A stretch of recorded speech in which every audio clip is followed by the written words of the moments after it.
गांव पहाड़ियों के नीचे बसा हुआ था, छोटा सा और शांत। चांदनी ने टाइल वाली छतों को अपनी चांदी की रोशनी से नहलाया हुआ था।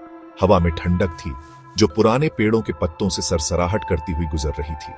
लेकिन कोई भी उतना पुराना, उतना विशाल या उतना डरावना नहीं था जितना कि गांव के किनारे का जंगल। गांव वाले जंगल के बारे में धीमी आवाज में बातें करते थे। वे कहानियां सुनाते थे जो पीढ़ी दर पीढ़ी चली आ रही थी। पेड़ों के बीच अजीब रोशनी के नाचने की कहानियां, हवा में फुसफुसाहट की कहानियां, ऐसी फुसफुसाहट जो अनजान लोगों को भटका सकती थी।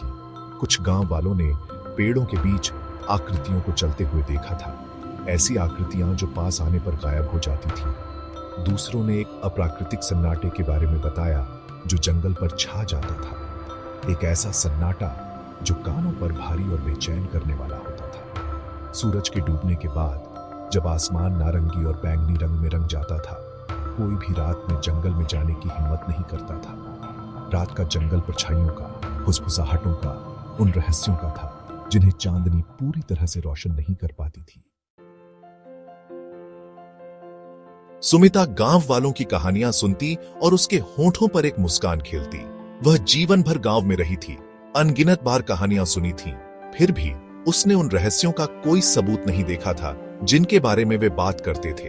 ये सिर्फ कहानियां हैं, वह कहती, उसकी आंखों में मनोरंजन की चमक। बुढ़ियाओं की कहानियां बच्चों को डराने और उन्हें रात में जंगल से दूर रखने के लिए। लेकिन कहानियों में जितना सुमिता उनका मजाक उड़ाती थी, उतना ही एक आकर्षण था। हवा में फुसफुसाहट, नाचती हुई रोशनी, अनदेखी उपस्थिति। उन्होंने उसके अंदर एक जिज्ञासा जगाई, इन रहस्यों को खुद अनुभव करने की इच्छा। एक खास चांदनी रात में सुमिता ने अपनी जिज्ञासा का सामना करने का फैसला किया। वह जंगल में जाएगी, खुद देखेगी कि क्या कहानियों में कोई सच्चाई है। उत्साह से भरे दिल और थोड़ी सी आशंका के साथ वह अनजान में निकल पड़ी।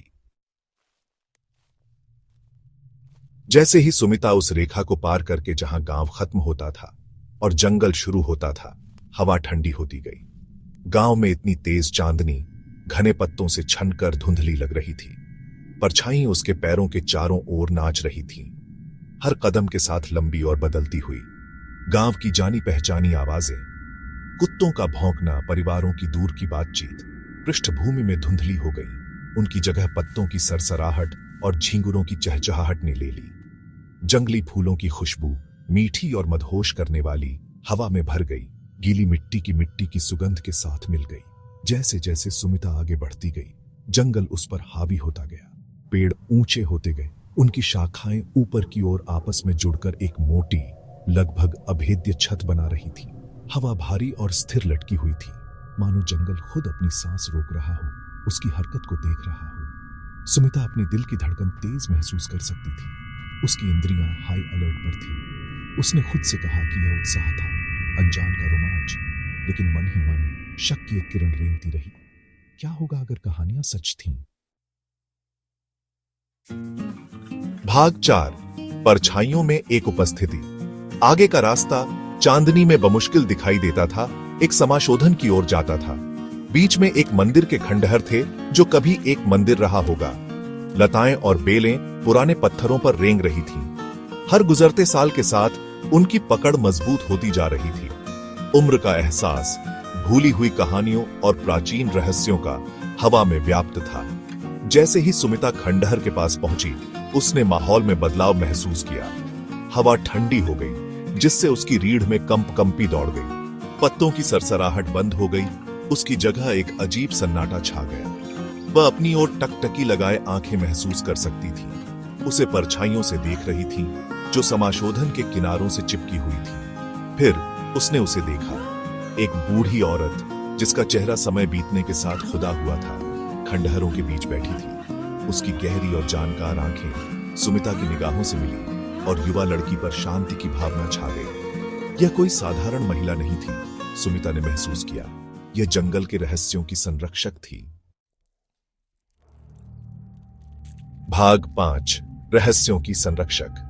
बुढ़िया मुस्कुराई, एक जानकार मुस्कान जो सदियों का भार लिए हुए लग रही थी। जंगल आपका स्वागत करता है बच्चे, उसने कहा।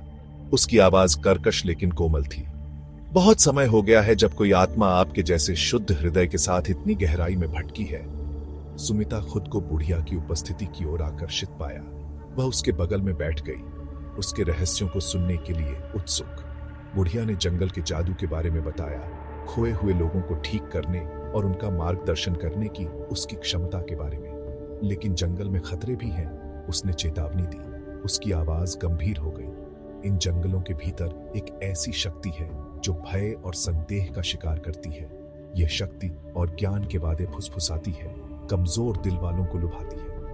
बुढ़िया ने बताया कि गांव वालों ने जो कहानियां सुनाई वे पूरी तरह से झूठी नहीं थी। रोशनी, फुसफुसाहट, परछाइयों में आकृतियां, वे उस मोहक शक्ति की अभिव्यक्तियां थीं। भ्रम जो अनसुने लोगों को लुभाने के लिए थे। लेकिन तुम बच्चे डरो मत, उसने सुमिता के हाथ पर आश्वस्त हाथ रखते हुए कहा। तुमने अपने डर का सामना किया और सच्चाई की तलाश की। जंगल तुम्हारी ताकत को पहचानता है। जैसे ही भोर ने आसमान को गुलाबी और नारंगी रंग से रंगना शुरू किया, सुमिता जाने के लिए उठ खड़ी हुई। उसने अपने भीतर एक नई शांति महसूस की, आत्मसमझ की भावना जो उसने पहले कभी अनुभव नहीं की थी। जंगल ने अपने रहस्य उजागर कर दिए थे और वह मजबूत होकर उभरी थी। उसका संदेह परछाइयों में छिपी शक्ति के लिए एक शांत सम्मान से बदल गया था।